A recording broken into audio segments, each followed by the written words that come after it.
On February 14th, it was announced that the back piece king, Dan Hooker, was going to be out of his matchup with the Tarantula, Jalin Turner, and stepping in on the short notice, ooh boy, the former KSW featherweight and lightweight champ, gamer Mateusz Gamrot, would step in his place, and that's an even bigger fight for Jalin Turner. Yeah. He gets all of a sudden now jump further into the rankings.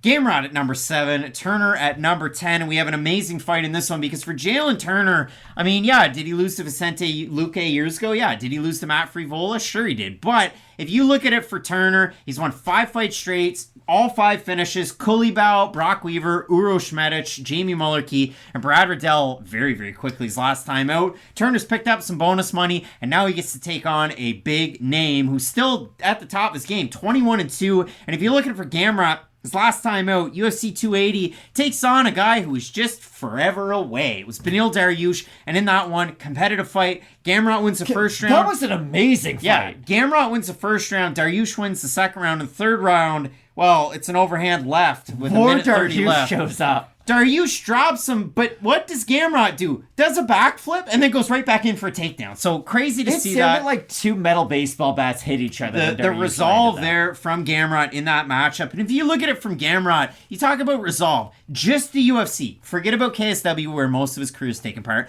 But just in the UFC. His fight against Arman Tsarukyan, back and forth, and back and forth, and back and forth. And controversial decision aside, 4th round, spinning back fist Tsarukyan, lands Gamrot. Just whoop, right back into the fray. And if you look at it, he also got hit by an overhand left from the southpaw stance against Guram Kutateladze. Whoop, right back into the fight. So for Gamrot, we've seen him drop 3 times in the UFC, but he snapped right back in those fights. And he's won 2 of those fights where he's faced some pretty major adversity. Now, for Jalin Turner, and where I set it up, you're probably going, okay, well, A, Dariush was in southpaw, overhand left landed, and then in the fight against Guram, left hand landed. And then in the fight against Tsarukyan, it was a spinning back fist. Turner, giant lightweight, big rangy southpaw, throws with power. That can all work in his favor. And Turner's really continued to round out the wrestling. The grappling's been a problem in some of his fights, and it's kind of lent credence to the 5 losses that are on his career. But he's gotten better out of getting out of some of those positions. Exactly. And you know how good of a striker he can be. You saw that against Brad Riddell, opening things up and then getting the finish. So Turner, great opportunity against Gamrot. I absolutely love this fight. When I think about Mateusz Gamrot's chin, I think about that part in the song of All Nightmare Long by Metallica. Luck runs out. Because you worry about it at a certain point. You had mentioned how he has spent a lot of his career in KSW. Those fights were hard fights too. Go watch the wars against Norman Park. And that was a big part, or that was a big conversation I had when Gamrot came to the UFC. It was, did he spend too much of himself before he came over? And not to discredit KSW, like that's a good organization to spend yourself in. It's just how much is there left of Gamer? And to his credit, he has been able to eat those big shots and recover from them. But you do worry about him fighting a guy who has the punching power and the snap on the end of his shots like a Jalin Turner. Because remember when Vicente Luque, who had never been knocked out in his whole entire career, fought Jeff Neal? It's those shots that don't knock you out immediately, that just really wobble you but keep you in the fight. Those tend to lead to knockouts. And I could see a world where Jalin Turner, even if he has been taken down multiple times in the first round, multiple times in the second round, he has enough snap on the end of his shots to hurt Gamrot at any point throughout this fight. And the weird thing about Gamrot, because he is a good striker, he does get into that kind of low position with his arms up, and he'll box a little bit, but he'll box from a very squared position. And that square position does limit some of his longer range strikes. And the thing about Jalin Turner that you mentioned is he's so big that your kicking range is his punching range. So if Gamrot can't get on the inside, he is going to be in a world of trouble in this fight. But, and you mentioned it, if Matt Frivola can out-wrestle you in a UFC octagon, Mateusz Gamrot should be able to do the exact same thing. And if you go back and watch that fight, which I did today, Matt Frivola's all over him, not just in the wrestling, but in the boxing too, because Frivola crowds the distance, and then all of a sudden Turner's just kind of left. Is he going to take me down? That's a dangerous gameplay. Like, telling a fighter, walk forward on Jalin Turner.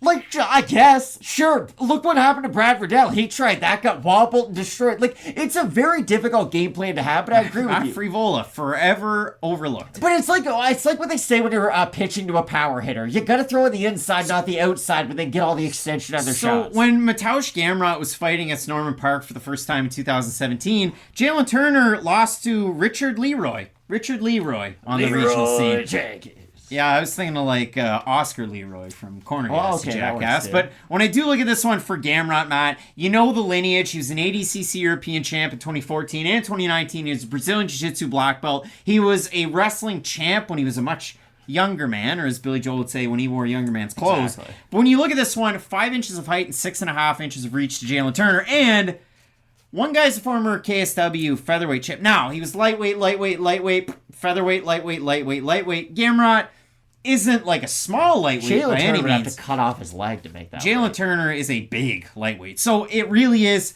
the power, the size, and the advancements in the grappling from Turner. That's a funny thing. You ordered his Instagram, and he's hitting a lot of pads. He's doing a lot of boxing. But we have seen an uptick in his aggressiveness with his submission attempts in his fights. And as he got in there with his own wrestling, well, that all depends. But This ain't the fight to showcase. this is one of those fights where you get a definite speed advantage with Gamrot. Now, that comes with foot speed. That also comes with punching speed. You obviously got a massive power advantage to Jalin Turner. It's just when oil meets water, what happens when those skills come together. So I love this fight. The slight favorite is the guy taking the fight on short notice in Gamrot. Tarantula slight underdog. We have a Topology vote, Matt.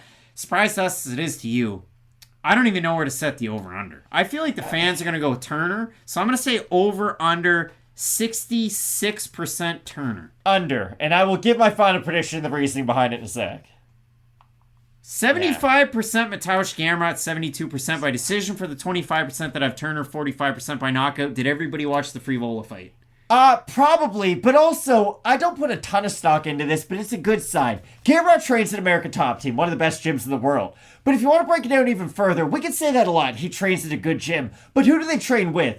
Gamrot and Dustin Poirier have been training together for a lot of this training Hasn't camp. helped him with the left hand in these fights. No, but I still think that's a good precursor to a guy who I already give a big wrestling advantage to. I give the pace advantage to. And that's why I think it's a close fight that could end by stoppage either way at any point. We do say that sometimes. Like, I think Gamrot is probably going to win this fight 30-27. I think finishing a guy like Jalin Turner is very difficult because even if you do have success with the wrestling, a lot of what you're doing is focused on holding him down because you're so worried about the damage he can do once he gets back up to his feet. So I think for that reason, I do favor Gamrot. But if I say 30-27 Gamrot, Jalin Turner is probably going to win by first round knockout because, like you had said, you have to move forward on a guy like Jalin Turner, but that's a very dangerous thing to do on a guy who has such incredible punching And power. I'm pretty sure I made the mistake and I said that Gamrot won the Kutateladze fight, but if you go back, he lost that one by split, but if you go back and you look at the wins, performance bonus over Scott Holtzman, performance bonus over Jeremy Stevens. He finishes Carlos Diego Ferreira with that weird like knee to the ribs, where is it over, isn't Well, he it came over? back too in that one. And then he submits him, and then the win over Arman Zarukian coming into this one. I have Gamrot with the wrestling advantage, but if you're going to pick Jalin Turner out there,